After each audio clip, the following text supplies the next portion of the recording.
if you could just start by saying your first and last name for me. Lakeitha Lane. All right.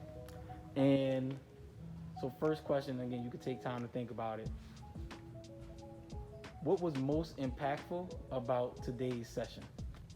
I think that picking the right institution that's for you, because we have a lot of people that's in this area, and because this is this area, they say they're going to Grambling or ULM or a local university because that's all they know of. But today you taught us about the technical colleges and the JUCOs and the community colleges, and they might be our better options.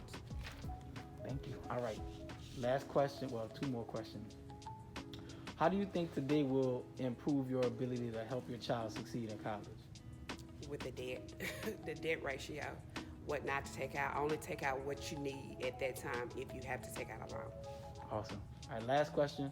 Would you recommend more parents attend sessions hosted by Fred Johnson? Yes, because they need to know. We come in lost. A lot of us come in lost, and we go by just the application process or what we hear, and some of the stuff that we hear or that's handed down is no longer valued as in the old days.